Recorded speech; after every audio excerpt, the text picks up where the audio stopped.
사도행전 2장 1절에서 4절 말씀. 강대상에 생수 조금만 갖다 주세요. 우리 계시 말씀을 한 목소리로 봉독하겠습니다. 오순절날이 이르매 그들이 다 같이 한 곳에 모였더니 호련히 하늘로부터 급하고 강한 바람 같은 소리가 있어 그들이 앉은 온 집에 가득하며 마치 불의 혀처럼 갈라지는 것들이 그들에게 보여 각 사람 위에 하나씩 임하여 있더니 그들이 다 성령의 충만함을 받고 성령이 말하게 하심을 따라 다른 언어들로 말하기를 시작하니라. 아멘. 네, 이제 강용수 목사님이 나오셔서 하나님의 새 백성이라는 제목으로 은혜의 말씀 전해주시겠습니다.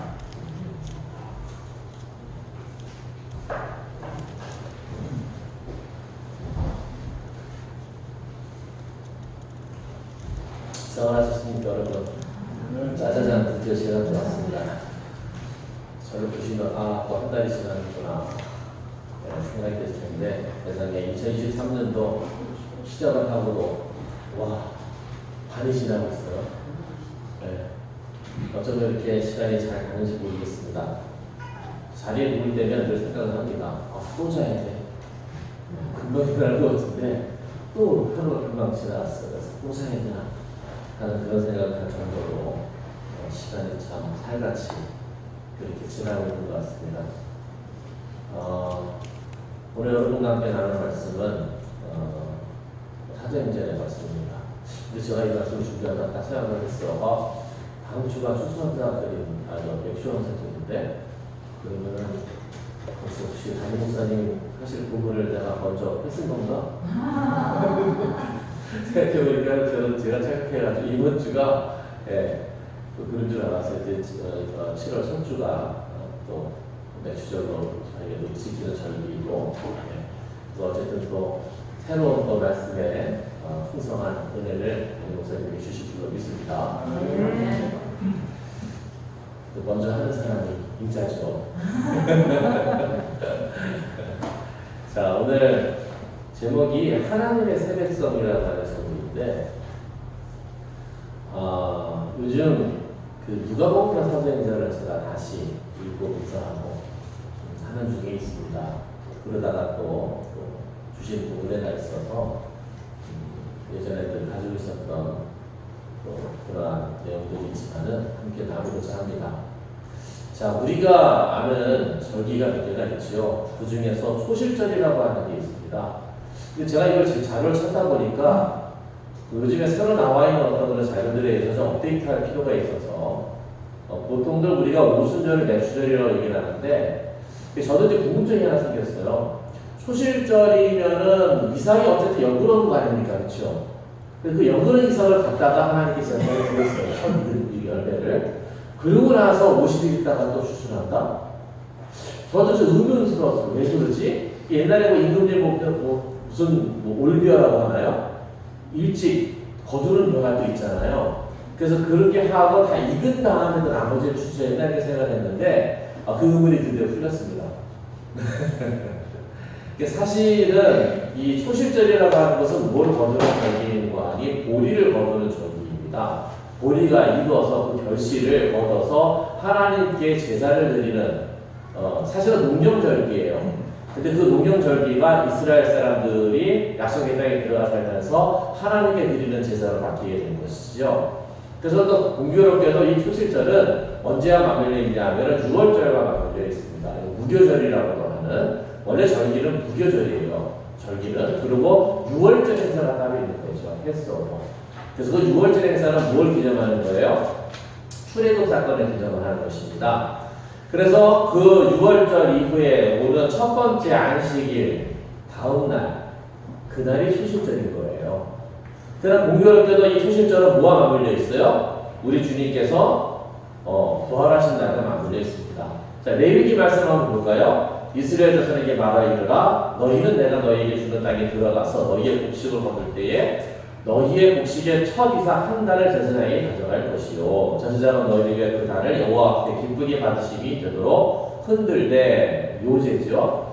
안식일 이튿날에 흔들 것이며 예, 흔들어 드리는 제사라 요제. 예. 자, 그래서 여기 보면은 바로 이 구절이 그 초실절에 대한 그런 이제 말씀입니다. 자, 그 다음 77절이라고 하는 말이 등장을 해요. 77절 오순절이라고 하는 말이 등장하는데 사실은 이 77절을 우리는 맥추절, 77절 오순절을 같은 의미로 봤잖아요. 근데 제가 이번에 말씀을 준비하면서 이제 자세히 보니까 이 77절과 맥추절은 같은 의미가 아니더라고요. 맥추는 보리 맥주잖아요. 그거는 초실절하고 같은 의미이고 여기서 77절은 바로 그 초실절이 있는 그 다음 주간에 7주일을 계속하고 플러스 1일 그 7주일 후에 오는 날 그날을 가리켜서 안식일에 행했던 그 절기가 77절입니다. 그래서 77이 49, 50일째 되는 날이라고 해서 오순절이라고 말하는데 구약 성경에는 오순절이라고 얘기하는 말은 없습니다. 그럼 어디 등장하냐면은 시작 성경에 등장을 해요. 어디에서? 사도행전에서 등장하고 있습니다. 그래서 오순절이라고도 얘기를 하는데 보리의 첫 이삭을 드린 77절 이후 7주 후 안식일이에요. 근데 이때 드렸던 이삭은 뭐냐 하면 여기서 우리 풀린 거예요. 보리가 아니더라고요. 밀이었어요. 밀. 그러니까 이 작물들이 비슷하게 자라는 것 같아요. 근데 뭐가 더 빨리 연구냐 하면 보리가 더 빨리 연구하는 거예요. 예. 그리고 나서 밀이 연구는데 사실은 보리도 해당이 되지만 귤이라든지 뭐 다른 그 열매들도 사실 같이 포함이 되더라고요. 하지만 바로 여기에 있는 이 77절의 거두는 요 곡식은 밀이 되는 밀. 예. 그래서 밀을 추수하는 농경 절기가 바로 77절이고 그 77절을 가르쳐서 시작성경에는 뭐라고 표현해요? 오순절이다라고 그렇게 표현하고 있는 것들을 보게 됩니다. 그래서 레위기 23장 15절에 있는 말씀이죠. 자, 안식일이 지나고 너희가 요자를 곡식단을 가져온 날부터 초실절 세어서 7 안식일의 수요를 채우고 7 안식일 많이 빠졌는데 이튿날까지 그 다음 날까지 가까이 50일을 계수하여 새 소제를 여호와께 드리되 그래서 요것이 다른 번역본 개혁성경 개정개혁 말고 다른 번역본을 보니 이렇게 돼 있어요. 출애굽기 말씀에 밀을 처음 거두어 드릴 때는 77절을 지키라. 그리고 가을에는 수장절을 지키라. 이렇게 나와 있어요. 네. 그렇기 때문에 여기서 거뒀던 것은 뭐예요? 77절에는 밀을 거뒀다라고 하는 것들을 알게 됩니다. 근데 우리가 살펴본 이와 같은 것들은 뭐야? 농경절기예요. 농사를 짓는 문화권에서 지켜야 되는 절기였다는 것이죠. 다시 말해서 약속의 땅인 가나안에 들어가서 살면서 이제 맞이했던 일들인데 이것이 이스라엘들은 싹 바뀝니다. 새롭게. 네. 그래서 77절이라고 하는 말은 오순절이라고 하는 말과 같이 쓰이게 되고요.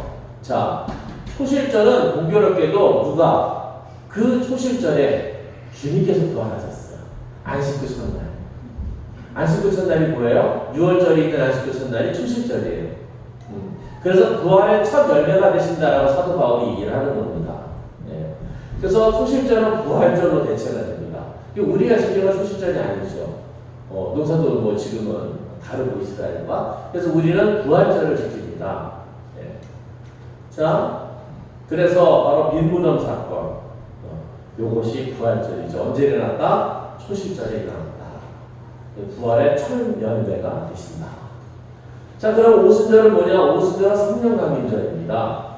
자, 오늘 말씀에도 있죠. 오순절 날이 이미 이름에 그들이 다 같이 한 곳에 모였더니 120문도들이 호련히 하늘을 건너 북과 강한 바람 같은 소리가 있어 그들이 앉아 온 집에 가득하며 성령께서 강림하셨어요. 그래서 오순절은 뭐와 같다? 성령 강림절로 그렇게 우리가 기념을 하는 것입니다. 근데 중요한 것이 있어요. 그럼 이 성령 강림절에 성령이 강림하신 이 사건은 갑자기 나온 것이냐? 아니에요. 그 성령 강림절 얘기까지 무엇이 있었어요? 하나님의 약속이 있으셨어요. 하나님께서는 이미 그 오순절 성령 강림 사건이 있기 전에 이미 그 같은 일들을 미리 말씀해 주셨어요. 누굴 통해서? 에스겔 예언자를 통해서. 에스겔보다 먼저 다루게 되면 예레미야 예언자를 들 수가 있습니다. 예레미야서 31장에 보면 뭐가 나와요? 이제 시내산에서 너희들과 맺은 언약은 깨졌다. 너희들이 깨뜨리지 않았느냐. 이제 내가 너희들과 새 언약을 맺을 것이다. 라고 나와요. 그러니까 모세의 율법을 기초로 한 시내산 언약은 깨져버린 거예요. 이게 다 그거 소용이 없어져 버린 거예요. 그리고 하나님은 새 언약을 맺으실 거라고 그렇게 얘기를 하십니다. 그러고 나서 에스겔 말씀에 보면 뭐가 나와요? 새 영을 너희 속에 두고 새 마음 너희에게 주되 뭘 너희 속에 준다고요? 새 영을 주겠다. 이 약속이 나와요. 너희 육신에서 굳은 마음을 제하고 부드러운 마음을 줄 것이며 인간의 자유적인 노력을 가지고는 힘들다는 얘기죠. 반드시 어떤 도우심이 있어야 돼요? 하나님의 도우심이 있어야 돼요. 그거를 역사적으로 우리가 경험을 했잖아요. 이스라엘의 다윗과 솔로몬에 이르기까지 하나님께서 많은 것들을 이룰 수 있도록 해주셨는데 그 인간의 마음이라고 하는 것이 참 이게 실망스럽고 때로는 너무 한계가 있는 것을 그대로 적나라하게 들여다보고 있지 않겠습니까? 그것이 이스라엘 역사 아니겠습니까? 또 내 영을 너희 속에 두어 내 어휘로 내 윤례를 행하게 하리니 너희가 내 규례를 지켜 행할지라. 하나님의 백성으로 살아갈 수 있는 것은 자유적인 노력으로 되지 않습니다. 제가 교회 다니기 전에 교회 다니는 애들한테 영향을 좀 받았어요. 야, 종교라고 하는 게 대단하구나. 그래서 나는 원래부터 불교니까는 불교를 다시 한번 잘 믿어봐야 되겠다. 제가 절에서 태어났잖아요. 모르셨나요? 저희 할머니가, 외할머니가 또 절을 하신 분이세요. 절을 차리셔가지고 아주 종교성이 대단하셨죠. 그래가지고 제가 거기서 이제 그 언니가 친정이니까 가서 이제 태어난 게 저예요. 그래서 그 있는 돈 없는 돈 다 모아가지고 중학교 2학년 때 서점을 갔어요. 저를 전도하고자 했던 친구가 있었거든요. 근데 서점을 가가지고 저는 적어주세요. 그때 샀던 게 지금도 제 책꽂이에 있어요. 신약 불교 대성전. 일단 알아봐야 되니까. 그래서 불교를 샀어요. 그랬더니 얘가 얼굴이 하얘지더라고요. 얘 전도하려고 했는데 갑자기 얘가 성경이 아니라 불교전도이래. 그래서 애가 얼굴 하얘지면서 야 정수야 너 왜 그래? 막 그렇게 떨리는 모습으로 목소리로 저 뒤에 아직도 뒤에 설합니다. 근데 제가 목사가 됐어요. 그래가지고 그 책을 보니까 뭐라고 나와있어요? 부처에 대해서 험담하고 비난하는 소리를 들으면 300개의 책이 가슴에 가서 꽂히는 듯한 고통을 느끼게 됩니다. 근데 그걸 가만히 읽으면서 제가 참 부담이 됐던 것은 뭐냐 하면 인간적인 의지와 노력으로 되는 거더라고요. 길에서 부처를 만나면 부처를 죽여라 라고 하는 번호가 있어요. 화두 같은 거죠. 왜 그 흠모하는 부처를 왜 죽여야 될까요? 그거는 마분이라는 얘기죠. 왜냐하면 자기의 부처가 되는 거예요. 본인 스스로가 해탈해서 깨달아서 변성해서 성불해야 된다고 하는 이야기죠. 그래서 그렇게 나타난 그 대상을 쫓아가면 자기는 평생 성불을 못하는 거예요. 그 아우에 머물러 있으니까. 다시 말해서 의지적이고 자율적인 측면들이 굉장히 강하다라고 하는 이야기죠. 여러분, 사람이 그렇게 살 수 있는 사람이 세상에 얼마나 됩니까? 우리는 넘어지고 실패하고 실수하고 그것이 우리들의 모습이고 성경은 바로 그와 같은 인간들의 정렬한 모습을 그대로 주고 있어요. 아무리 훌륭하고 위대한 왕이라 할지라도 어떻게 다 넘어지고 자빠졌어요. 다윗은 안 그렇습니까? 솔로몬은 안 그래요? 그러니까 이제는 인간의 왕이 아니라 하나님께서 보내신 왕이 필요한 거예요. 그게 그 왕을 가리켜서 뭐라고 하는 거예요? 메시아, 그리스도라고 한다고 하는 거죠. 그리고 이제는 우리 스스로가 이 문제를 해결해서 살아가는 것이 아니라 하나님의 은혜가 있어야 돼요. 하나님의 도우심이 있어야 돼요. 그래서 그 하나님께서 은혜를 베푸시고 도우심을 주시는 우리를 돕는 자, 보혜사, 첫 번째 보혜사는 예수님입니다. 예수님 이후에 이 땅에서 우리와 함께 하실 보혜사, 그분이 성령이신 거죠.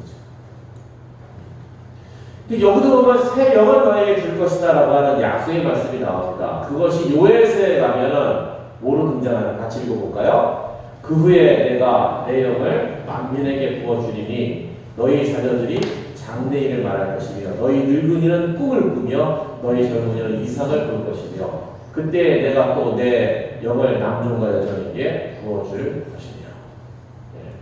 예. 요엘에서 이 말씀을 사도행전에서 인용하고 있잖아요. 하나님께서 영을 부어주신다라고 하는 이야기예요. 또 에레미야를 통해서, 또 누굴 통해서? 에스겔을 통해서, 그리고 누굴 통해서? 요엘을 통해서 말씀하시는 하나님이 이제 이 땅에 보내신 메시아를 통해서 다시 한번 말씀해 주십니다. 그래서 예수님께서 승천하시기 전에 부활하시고 제자들에게 하신 말씀이 이 말씀이에요. 뭐라고 하셨어요? 너희는 이 모든 일의 증인이다. 볼지어다 내가 내 아버지께서 약속하신 것을 너희에게 보내리니 너희는 위로부터 능력이 입혀질 때까지 이 성에 머물라 하십니다. 뭐예요? 약속하신 것을 너희에게 보내리니 이게 뭐예요? 이게 성령이었어요. 영이에요. 새 영이에요. 부어주리라고 하였던 성령이 그 전날에도 계셨어요. 근데 어떤 건 없었어요? 개인적으로만 있었죠. 모두에게 부어주는 사건은 없었어요. 성령께서 어떻게 임하셨어요? 기름 부음이 왕에게, 예언자에게, 선지자에게 그렇게 임하지 않았습니까? 사사들에게. 이제는 어떻게 하시려는 거예요? 만민에게 부어주신다라고 하는 거예요. 이 부어주시는 사건은 아직 일어나지 않았어요. 그 사건이 바로 어떤 사건인 거예요? 그 사건이 바로 오순절 성령 나는 사건이라고 하는 이야기입니다. 그래서 이제 누굴 통해서? 예수님을 통해서도 약속을 주신 거예요. 그래서 저는 생각했습니다. 이렇게 성령이 임해서 이들이 성령을 모시고 성령의 기름 부음을 받은 사람들인데 이 사람은 어떤 사람들이 됐느냐?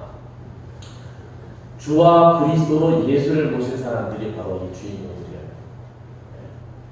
누굴요? 예수님이 나의 뭐가 되신다고요? 주인과 구원자가 되신다고요. 간단해요. 내 삶의 주인은 예수님이십니까? 라고 하시는 여러분. 내 삶의 주인이 예수님이라고 한다면 내가 운전하는 차의 핸들을 누구에게 드려야 되는 거예요?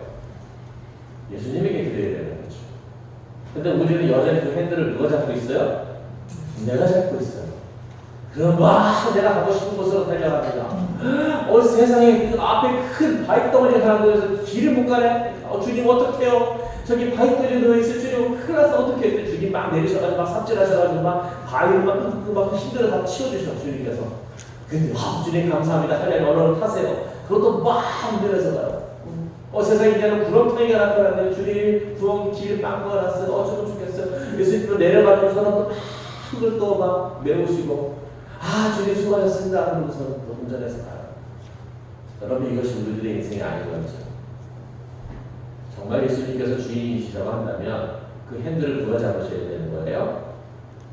예수님께서 잡으셔야 되는 거죠. 이것이 신앙의 또한 아이러니가 아닐까 생각을 합니다. 이 말이 그 뜻이에요. 예수를 내 삶의 주인과 그리스도, 내 문제를 해결하실 수 있는 분은 돈 많고 권력 있는 사람이 아니라, 물주가 아니라 누구나 오직 주님이시다. 주님 앞에 먼저 무릎 꿇는 내 삶의 자세나 아니면 사람에게 먼저 이거 어떻게 하면 좋겠어요? 라고 가서 매달리고 사정하고 하는 내 삶입니다. 여러분 우리들의 삶은 어떻습니까? 두 번째, 이 성령 공동체에 있는 사람들은 성령의 기름 부음을 받은 사람들이에요. 놀랍죠? 이 성령 세례라고 하는 것은요, 사도행전에 보면은 크게 두 종류로 등장합니다. 어떻게 등장하래요? 세례 받을 때, 그리고 말씀을 들을 때. 일관되지 않아요. 어떤 사람은 세례 받지도 않았어요. 근데 어떻게 할 때? 말씀을 들을 때. 말씀을 들을 때 성령이 임하십니다. 그리고 이 성령의 임재하심이라고 하는 것은 불처럼 임하는 것뿐만 아니라 마음이 뜨거워지며 정말 예수께서 주님이신 것을 내가 인정이 되고 믿습니다 하는 것이 아니라 믿어지는 믿음에 이르게 됩니다. 그렇구나. 눈물이 앞을 가리고 주님의 은혜가 어떤지 다시 한번 깨닫게 되고 나를 돌아보고. 여러분 이게 성령 체험이에요. 이게 하나님 체험이에요. 그러니까 베드로가 누가 보면 참 재밌습니다. 베드로를 주님께서 전도하시기 이전에 먼저 베드로의 집을 찾아가는데 장모님 집을 찾아갑니다. 근데 베드로의 장모가 10명이 들었잖아요. 10명이 들어가서 앓고 있는데 그걸 고쳐주십니다. 그때 베드로가 없었던 거, 있는지 없었는지 나오진 않아요. 그러고 나서 두 번째 이게 등장하면 예수님께서 베드로의 사업장을 찾아갔습니다. 직장으로. 직장 신방을 하십니다. 그게 어디예요? 호숫가에서, 갈릴리 바닷가에서, 호숫가에서 고기를 잡는 현장을 찾아갔습니다. 그 베드로를 불러요. 그러고서는 배를 띄워놓고 말씀을 하고 하루 종일 밤새껏 쉴새 있는데 고기 한 마리도 못 잡았는데 가서 그 편에 국을 던져요. 엄청나게 많은 고기들이 하잖아요. 그거는 여지껏 베드로가 그냥 사람으로서는 일어날 수 없는 일이에요. 그러니까 그 순간 베드로가 체험한 것은 두려움입니다. 아, 이건 누가 하신 일이에요? 하나님께서 하신 일인 거예요. 그러니까는 금을 고기를 걷어들일 생각 안 하고 털썩 주저앉잖아요. 그리고 나는 주인님들 나를 떠나서서 하잖아요. 두려운 거예요. 하나님이 자기 앞에 나타나신 거예요, 지금. 여러분, 그것이 경험이고 체험입니다. 신앙생활은 교회 생활로부터 시작이 되지만 사실은 진정한 신앙생활은 인격적으로 하나님을 만났을 때 여러분이 이루어지는 거예요. 이걸 어느 때 오냐면 참 공교롭게도 우리가 기쁘고 즐거운 날 오늘 경우보다도 우리가 곤궁해졌을 때 우리가 외롭고 그게 뭐야 실패의 순간, 고통의 순간, 고난의 순간 그래서 세상에 어느 누구도 나를 도와줄 수 없는 바로 그 순간 그래서 이거는 정말 하나님께서 하셨다라고 하는 것들을 분명히 알 수 있는 그 순간에 오죠. 여러분 고통과 고난이 있으십니까? 여러분 요즘에는 사람들이 쉽게 너무나 작은 목숨을 많이 포기를 해요. 그런데 그건 중요합니다. 정말 하나님의 살아계심을 믿는다고 한다면 큰 틈머리가 살아도 우리는 하나님을 붙잡을 수 있어야 돼요. 어떠한 역사가 어떻게 일어날지는 아무도 몰라요. 길을 만드시는 하나님, 웨이메이커 하시니까 여러분, 미러클 워커. 기적을 만드시는 하나님, 프로미스 키퍼. 약속해 주시는 그 약속을 이루는 하나님이세요. Right in the darkness. 뭐예요? 어둠 속에 빛이 되시는 하나님이세요. 웨이메이커라고 하는 노래의 가사 제목입니다. 제가 영어를 잘해서 이게 아는 게 아니라 부르다 보니까 한번 찾아보세요. 웨이메이커라고 하는 노래가 있는데 그 찬양이 얼마나 노래가 되죠. 자, 그리고 이 사람들은 어떤 사람들이었어요? 매력적인 삶을 살아가는 사람들이었어요. 저는 크리스찬들이 매력적인 삶을 살아갈 수 있게 되기를 기대하고 기도합니다. 매력적으로 살아갈 수 있습니다. 그래서 초대교회의 역사에 보면요, 앞으로 등장을 하겠지만은 그 이후의 말씀에 초대교회 사람들의 삶이 매력적이었어요. 모든 사람들이 나도 저 집단에서 저 공동체에서 한번 생활해보고 싶어 라고 할 정도로 그러니까 말씀을 듣고 3,000명이나 되는 사람들이 돌아오고요. 공동체를 이루고요. 어떻게요? 통용에 따라서 돼 있죠. 자기 재산을 기쁜 마음으로 내놓는 겁니다. 그리고 어때? 그 다 필요에 따라서 나눠주는 거예요. 여러분 이건 있을 수 없는 가치입니다. 재산 공동체가 됐다라고 하는 이야기예요. 이 공동체 사람들이 여러분 옛날이나 지금이나 돈 귀한 거는 뭐 말 안 해도 뭐 말하면 잔소리죠. 근데 그 귀한 것을 어떻게 하면 기꺼이 나눠서 사용하고 있다고 하는 거예요. 이거는 그 당시 가치관과 맞지 않는 겁니다. 그래서 매력적으로 삶을 살아가는 사람들이라고 하는 것은 다른 삶의 목적, 다른 삶의 가치, 그들과는 다른 삶의 방법으로 살아가는 사람들. 저는 이것이 매력적인 사람들이라고 생각해요. 그래서 어떤 CF 광고를 저도 인정에 부정한다면 그런 거죠. 모두가 이해했을 때 아니오할 수 있고, 모두가 아니오했을 때 이해할 수 있는 사람. 기준은 뭐예요? 하나님의 뜻이라고 합니다. 주님의 기뻐하시는 일이라고 합니다. 네. 그래서 저는 아이들에게 그렇게 얘기해요. 남들은 다 그렇게 생각해도 우리는 그렇게 하지 마라. 난 너희들이 그렇게 하지 않았으면 좋겠다. 그 기준이 어디 있는 거냐면은 성경에 있는 겁니다. 크리스찬이기 때문에. 크리스찬이기 때문에 여러분 그러한 사람들이 매력적인 삶이에요. 이 매력적인 삶을 사는 사람들은 신비를 살아가는 사람들입니다.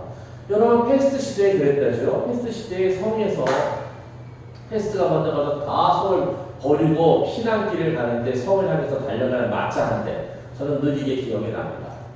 그 당시 어디 가느냐? 저 성으로 들어가려고. 왜 거기 들어가느냐? 미쳤냐? 다 지금 응? 테스트로 사람이 죽어나서 이 시청자들밖에 없다. 왜 거기를 들어가려고 하느냐. 아, 그 사람들이 있기 때문에 가는 거다. 그 사람 도와주러 가는 거다. 아, 당신들 뭐 하는 사람들이다. 그러다 다시 죽어. 아, 괜찮다 하시거든. 무슨 소리냐. 주님께서 나에게 주신 은혜가 너무너무 감사해서 그걸 갚을 길이 없는데 이웃을 사랑하라고 말씀하셨더라. 그래서 그것을 조금이라도 이웃을 사랑함으로 인해서 내가 주님의 은혜를 좀 갚기 위해서 이렇게 가는 거다. 걱정하지 마시라. 그러고서 그 성을 향해 들어가자는 거다. 그래서 거기에 들어가서 사람들의 어떤 환자들을 돌보고 치료하다 그들도 병이 걸려서 같이 쓰러져서 죽어갔어. 여러분 상식적으로 이게 가능한 삶입니까? 여러분 크리스찬들은 상식을 뛰어넘는 신비를 사는 사람들이라고 생각합니다. 여러분 이와 같은 것들이 매력적인 삶 아닐까요? 세상 사람들이 다 그렇게 해도 우리는 그렇게 해서 그거를 거절할 수 있는 세상 사람들은 다 아니라고 손가락질하더라도 그에게 가서 우리는 친구가 되어줄 수 있는 그러다 당하는 고통이 십자가의 고통인 것이죠. 그래서 저는 매력적인 삶을 사는 사람들이라고 생각합니다. 여러분, 성령이 임하심으로 말미암아 무슨 일이 일어나냐 하면은 새로운 백성이 탄생을 하는 거예요. 그리고 마지막 네 번째, 비전과 사명을 살아가는 사람들이 바로 이 새로운 사람들이라고 생각합니다. 여러분, 이 성령 강림 사건 이후로 어떤 일이 일어났어요? 가서 막 전파하기 시작을 했잖아요. 여기서부터 예루살렘부터 시작했는데 어디로 가? 소아시아로, 로마로, 스페인으로 막 사마리아 땅끝까지 막 퍼져나가기 시작합니다. 왜 그러는 거예요? 증인이라는 거죠. 증인. 주님께서 말씀하시는 거죠. 너희가 크리스찬임을 증거하며 살아라. 그래서 이제는 전도지 돌리고 말로 전도하는 시대는 지났어요. 뭐로 전도할 수 있는 거예요? 내 삶으로 전도할 수 있는 거예요. 내 삶을 통해서. 그 삶이라고 하는 것은 바로 삶을 이끌어가는 게 비전과 사명이라고 하는 것입니다. 자, 성령 공동체의 새로운 사람들, 그들이 사도의 가르침을 받아 서로 교제하고 왔다 때문에 오로지 기도하기를 힘씁니다. 사람마다 그리워하는 사도들을 말미암아 기사와 표적이 많이 나타나니. 여러분 안진뱅이가 벌떡 일어서는 것만 기사와 표적입니까? 아니에요. 어려웠던 사업, 조상 직전에 있었던 사업이 다시 한번 재기하고 그것이 다시 한번 성장하고 발전해 나갈 수 있는 일들도 저는 그것도 기사와 표적이라고 생각합니다. 낙심하고 어려웠던 그 심령이 다시 일어나서 새로운 인생을 살아갈 수 있는 믿는 사람들이 다 함께서 모두 긁어서 서로 통용하고 여러분 역사들이 일어났다고 하는 이야기죠. 누군가는 얘기합니다. 저한테 그런 얘기한다고. 목사님 혹시 이 성령과 이런 기사와 이적이 시대는 다 지난 건가요? 왜? 지금은 시대의 역사가 일어났다는 얘기 별로 못 듣잖아요. 그렇죠? 벌써 수전 전망하대는 금리방에 있는 거기에서 급가를 위해서 별의별 얘기들이 많았잖아요. 근데 지금은 그런 얘기들이 별로 없어요. 왜냐면 이제는 수준이 달라지기 때문에 그래요. 하나님의 기사와 이적은 저는 여전하다고 저는 믿습니다. 그 내용이 달라진 것뿐이에요. 여러분 또 재산과 소유를 팔아 각 사람의 필요를 따라 나눠주고 날마다 마음을 각자의 성전에 모이기를 힘쓰고 집에서 떡을 떼며 기쁨과 순전한 마음으로 음식을 먹고 삶이에요. 삶. 하나님을 참여한 또 온 백성에게 칭송을 받으니 주께서 구원받는 사람을 날마다 더하게 하십니다. 여러분 교회의 부흥은 결과입니다. 목표나 목적이 아니에요. 자연적 교회 성장이라고 하는 그런 곳에서는 교회가 건강하면 성장하게 돼 있다고 얘기해요. 나무를 심었을 때 그 나무가 건강하면 열매를 맺더라고요. 마찬가지인 것이죠. 우리들의 삶이 건강하면 우리들이 새 민족으로서 새로운 사람으로서 삶을 살아가게 되면 여러분 그 열매는 반드시 열리게 된다고 하는 것입니다. 그것이 우리 교회 삶뿐만 아니라 개인적인 삶도 마찬가지라고 생각합니다. 그래서 정리해봤어요. 성경님 이것이 의미하는 것은 뭐냐면 하나님 약속의 실현이다. 그 옛날서부터 말씀하셨던 하나님의 약속이 언제? 바로 이 오순절을 통해서 이루어진 것이다. 갑자기 일어난 사건이 아니다. 하나님께서 이미 예정해 놓으신 것이, 예비해 놓으신 것이다 라고 하는 이야기죠. 두 번째, 새로운 공동체의 탄생은 다시 말해서 새 이스라엘을 의미한다. 예레미야에서 말씀드렸잖아요. 옛 언약은 모세와 시대산의 언약을 깨졌다고 너희들이 깨뜨려버렸잖아. 그래서 여기서는 새 이스라엘 등장한 이 새 이스라엘은 빈부귀천이 없어요. 민족적인 그런 구분도 없어요. 인종을 차별하지 않아요. 여러분 양평에 다문화 가정이 얼마나 많은 줄 아십니까? 어마어마하게 많이 있어요. 여러분 우리가 관심을 기울여야 되는 우리들이 이웃입니다. 그래서 이 교회 예배당이 섞여 있어요. 많은 사람들과 우리가 그 일을 감당하지 않아서 그들이 초대하지 못했기 때문에 이곳에 이 빈자리들은 바로 그들이 있어야 될 자리는 아닌지 생각해 봐야 됩니다. 이제는 그런 시대가 되었어요. 새로운 공동체는 인종차별도 없어요. 그리고 빈부귀천도 없어요. 새 이스라엘이에요. 새 백성. 새로운 하나님 백성이 탄생했다는 하는 이야기입니다. 자고로 크리스찬은 뭐예요? 새로운 백성이라고 합니다. 하나님의 선하시고 기뻐하시고 온전하신 뜻이 무엇인지를 전받아 살아가는 사람.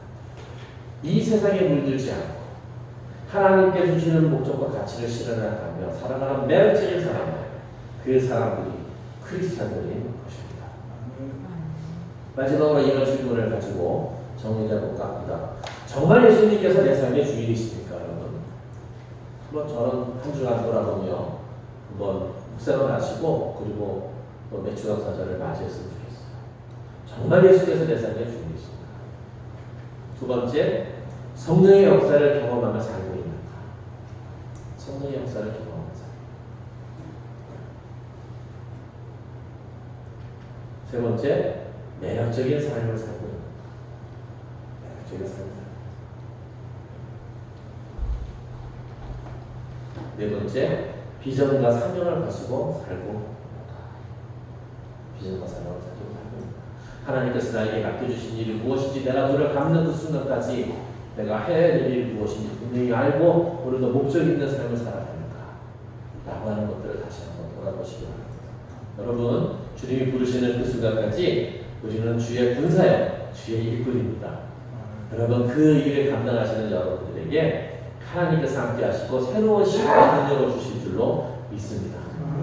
그것은 말이죠, 우리가 전우리들 따라가는 것은 아니에요. 내가 할 수 있는 부분에서의 조그마한 일이라 할지라도 바로 이와 같은 맥락 속에서 감당할 때에 그것은 뭐가 된다?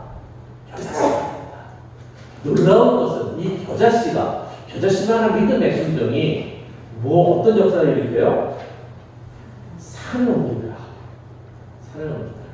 산을 옮길 만한 믿음은 얼마만큼의 믿음이다? 겨자씨만한 믿음이다.